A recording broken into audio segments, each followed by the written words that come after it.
50/50, I'm going to talk about foot bathing. This series has been supported by Netix over the next 30 odd days still to go, and of course Progene and Romenko as well. And I get a lot of queries about what's the best foot bath, what you put in the foot bath. I think I'm going to cover the principles of foot bathing because I think it's really important. And Progene have a very good foot bath, DigiCure Advanced.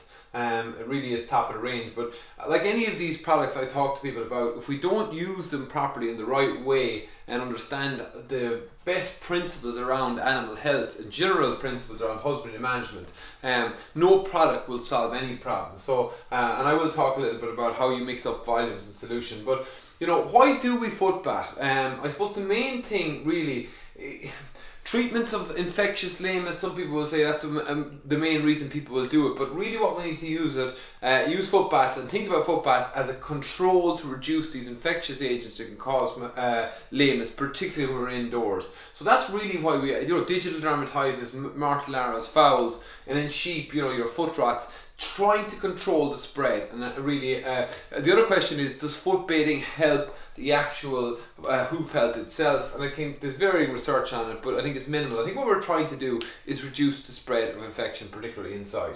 So how often should you be foot bathing sheep or cattle? Again, it comes down to facilities, what actually challenge you're trying to control or manage, how much risk is there, how dirty is the environment or the feet. That'll all depend on the frequency, but the more frequently you can do it in a control program, the more regularly you can do it, obviously the better. The biocidal agent, there's a huge number of products on the market. I think they're important. So DigiCure contains glyceraldehyde, zinc and copper sulfate, and has very, very good levels of surfactants to get it to stick, so the activity is good. So the biocide is important, but it's only as good as the system or setup you use when you're foot bathing.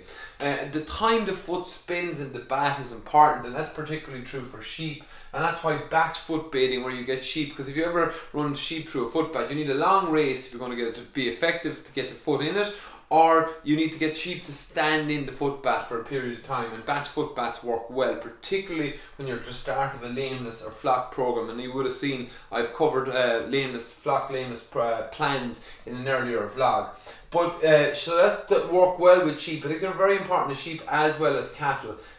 So I suppose if I look at flow through it, and I'll pick cow flow, but you could equally say with sheep, the really important things for effective foot bathing is that if we're going to get the foot to spend time in the solution, that we set up our foot bath so cows will move through it at their own pace freely and not be rushing. And there's a couple of really important things. If you look at a foot bath and it's on the same level as the ground that you're stepping up to, you will have a step up here.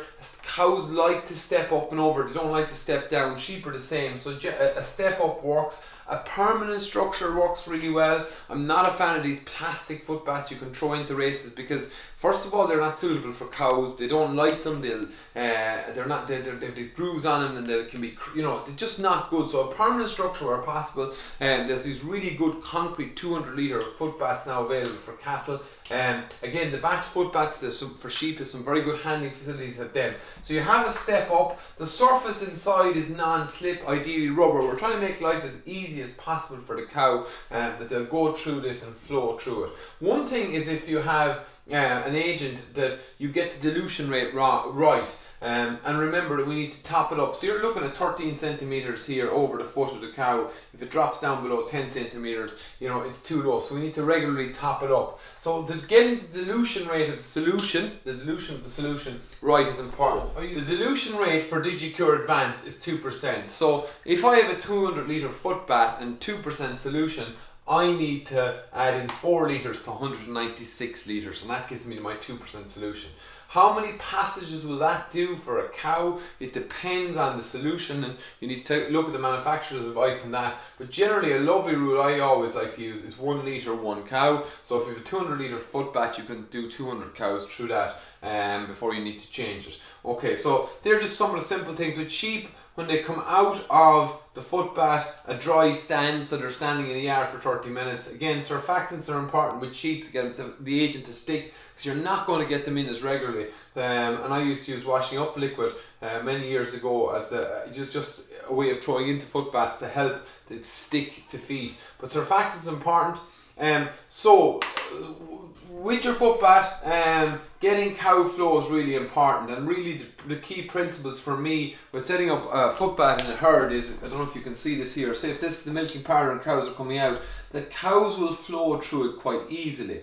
And again, as I said, a step up rubber. Cows will like consistency in the routine, so they'll actually go through a footbath quite regularly. A lot of people suggest solid sides to your footbath, that'll help keep the cow focused on walking through and getting out the other side. It won't speed up or slow down the cow. Lights and shadows, if you see cows moving unusually and kind of skipping through things, or going a bit faster than they should, look at lights and shadows. Again, I'd probably say the step up with rubber really important.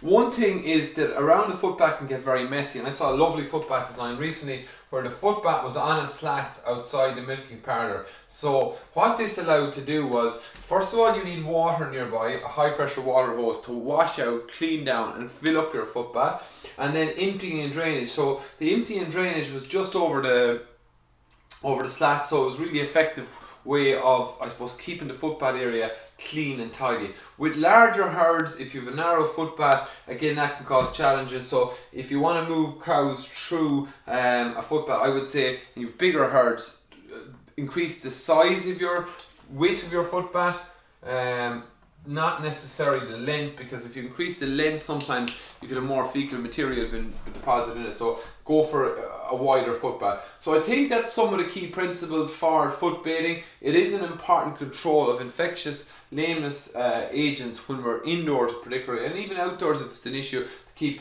the hooves and stop the spread. So that's foot bathing. I didn't do a thought for today. What is my thought for today? This is off the cuff thought for the day. Okay, it's I'm going to take some lunch, eat well, take some rest. Eat well and take some rest. Spur of the moment thought for the day. Good luck, happy safe farming.